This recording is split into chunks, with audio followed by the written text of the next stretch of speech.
15,000 కన్నా వచ్చినాయి రైతు భరోసా. ఇంకా ఘోరం ఏంటంటే నిన్న కొత్తగూడెంలో మాట్లాడిండు. ఇక మే 9వ తారీఖు కల్లా ఆ 5,000 పాత లెక్కన 5,000 వేసే జిమ్మేదారు నాది అంటాడు. అదేదో పెద్ద ఉద్ధరించిందట, ఈయన పొడిగింది అంత గొప్ప పని అంటే ఇంకా దానికేందో మాట్లాడుతుండు. నీ మొహానికి ఎప్పుడు ఇయ్యాలి రైతు బంధు? దుక్కి దున్నేటప్పుడు ఇయ్యాలి, దుక్కి మందేసినందుకు ఇయ్యాలి, లేకపోతే కలుపు తీసేందుకన్నా అందాలి. కల్లాలకు వడ్లు వచ్చినాయి, ఇప్పుడు రైతు బంధు వేస్తున్నా అని ఇంకేందో గొప్పగా మాట్లాడుతుండ్రు. అయినా అది రైతు భరోసా ఎందుకైతుంది నాయన? రైతు భరోసా అంటే 7,500 రూపాయలు ఇవ్వాలి నువ్వు చెప్పిన మాట ప్రకారం. నువ్వు ఇచ్చే 5,000 అవి మా కేసీఆర్ ఇచ్చే 5,000, అది మా రైతు బంధు. నువ్వు కొత్తగా ఇచ్చింది ఏమి లేదు. కేసీఆర్ ఒక్కసారి ఇచ్చిండా, 2 సార్లు ఇచ్చిండా చెల్లె?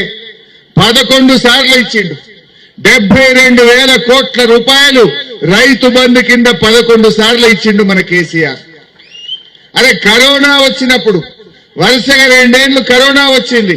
కరోనా కష్టకాలంలో కూడా మంత్రులకు ఎమ్మెల్యేలకు జీతాలు బంద్ పెట్టిండు, అన్ని ఖర్చులు బంద్ పెట్టిండు. కానీ మా రైతులకు మాత్రం టైం మీద ఎకరానికి 10,000 రైతు బంధు ఇచ్చిండు కేసీఆర్. ఏం పుట్టింది కాంగ్రెస్ వాళ్ళకు?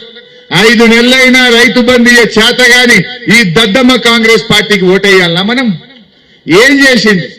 చెప్పింది 15,000, కనీసం 5,000 కూడా ఇచ్చే దిక్కు లేదు. ఇవాళకి 5,000 వాళ్ళలేదు. వడ్లు కూడా కొంటున్నారా పోని? ఏం చెప్పింది పుణ్యాత్ముడు? మేం గెలిస్తే వడ్లకు మక్కలకు 500 బోనస్ ఇస్తామన్నారు. వచ్చింది ఎవరికన్నా? బోనస్ దిక్కు లేదు, ఆ వడ్లు కొనే పరిస్థితి లేదు. కేసీఆర్ ఉండగా చెప్పన వడ్లు లేస్తుండే, లారీలు వస్తుండే. ఏ రోజు ఆ రోజు 2 రోజులల్లా వడ్లు లావడ్డం, 2 రోజులలో బ్యాంకులో చెక్కులేద్దాం. నెల రోజులైనా వడ్లు కొనే దిక్కు లేదు. కల్లాలల్లో ఎండల రైతులు పడిగాపులు కాసే పరిస్థితి వచ్చింది కాంగ్రెస్ వచ్చినాక. ఎన్ని హామీలు ఇచ్చింది రైతులకు? 6 హామీలు ఇచ్చింది రైతులకు. ఒక్కటన్నైనాదే? 15,000 రైతు బంధు వచ్చిందా? వడ్లకు మక్కలకు బోనస్ వచ్చిందా? కౌలు రైతులకు 15,000 వచ్చినాయా? వ్యవసాయ కూలీలకు 12,000 వచ్చినాయా? రైతులకు 24 గంటల కరెంట్ వచ్చిందా? 2 లక్షల రుణమాఫీ అయిందా? ఏది చేయలే, అన్ని మాటలే. అప్పుడు కాళ్ళల్లో మొక్కి బాండ్ పేపర్లు వంచి ఒక్కటన్న చేసిందా చెల్లె? ఆరిట్లా ఇచ్చేసినామంటారు. రైతులకు మోసం, మహిళలకు మోసం, పేదలకు మోసం, విద్యార్థులకు మోసం, నిరుద్యోగులకు మోసం, ఉద్యోగులకు కూడా మోసం చేసింది. ఏం చేసింది కాంగ్రెస్? అందువల్ల మీరు ఆలోచించండి.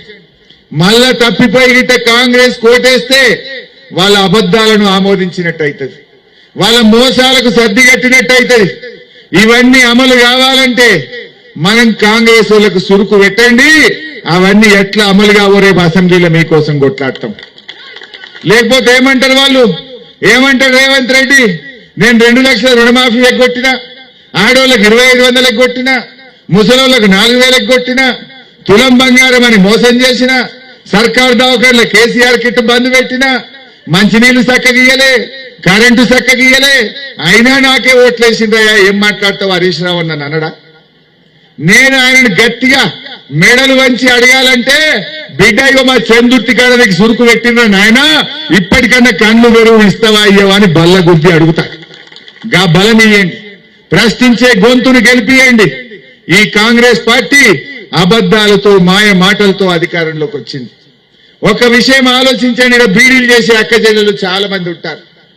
బీడీలు చేసే అక్కచెల్లెలకు కాంగ్రెస్ ఓడైనా బీజేపీ ఓడైనా ఇచ్చిండా చెల్లె? ఇచ్చిండ్రు. కాంగ్రెస్ ఓడు పుర్రె గుర్తిచ్చిండు. బీజేపీ ఓడు బీడీ కట్టల మీద 28% జీఎస్టీ పెట్టిండు. ఈ ఇద్దరి పుణ్యమాని మీకు 10 రోజులు కూడా ఆకు దొరకలేదు. ఒకప్పుడు నెలకు 25 రోజులు బీడీలు చేద్దరు, 30 రోజులు చేస్తే 1,500 2,000 పడుతుండే. ఇవాళ పని కూడా లేకుండా అయింది. వాడు పుర్రె గుర్తు పెట్టి త్యాగం చేసిండు. ఈ బీజేపీ ఓడేమో 28% బీడీ కట్టల మీద జీఎస్టీ పెట్టిండు. ఇంకో ముఖ్యమైన విషయం మీరు మంచిగా వినాలి. నిన్న బీజేపీ ఆయన ఈ బండి సంజయ్ వచ్చి అడుగుతున్నాడు, ఆయన అడుగుండ్రి గట్టిగా. ఏం చేసింది తెలుసా బీజేపీ? పిఎఫ్ పెన్షన్ అని మీకు వస్తుండే 500-1000 రూపాయలు రిటైర్ అయినాక, రాజీనామా పెట్టినాక 500-1000 పిఎఫ్ పెన్షన్ వస్తుంది బీడీలు చుట్టే అక్క చెల్లెలకు. ఇప్పుడు దాన్ని కూడా ఆగం చేసింది బీజేపీ. ఓ చట్టం తెచ్చిండు కొత్తగా.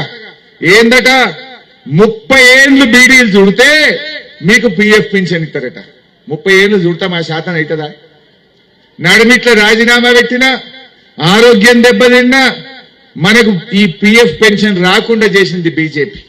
అదే మన కేసీఆర్ ఈ దేశంలో ఎవ్వరు ఇవ్వకపోయినా బీడీలు చుట్టే అక్క చెల్లెలకు 2116 రూపాయలు ఇచ్చి జాదుకున్నాడు కేసీఆర్. మరి ఇలా ఆలోచించాలి అక్క చెల్లెళ్ళు. ఈ బీడీలు చేసే అక్క చెల్లెలను కాంగ్రెస్ బీజేపీలు ఒకడు పుర్రె గుర్తు పెట్టి, ఒకడు జీఎస్టీ పెట్టి, ఇంకొకడు ఆయనతో పిఎఫ్ పెన్షన్ లేకుండా చేసిన బీజేపీకి ఎందుకు బీడీలు చేసే అక్క చెల్లెలు ఓటేయాలని అడుగుతున్నా.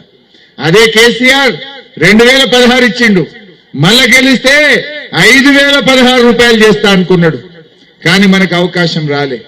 దయచేసి ఇప్పటికైనా మనకు అన్నం పెట్టిన కేసీఆర్ ను మనం గెలిపించుకోవాల్సిన అవసరం ఉంది. ఈ దొంగ మాటల, ఈ అబద్దాల కాంగ్రెస్ బీజేపీని నమ్మితే మోసపోతాం. ఇలా కాంగ్రెస్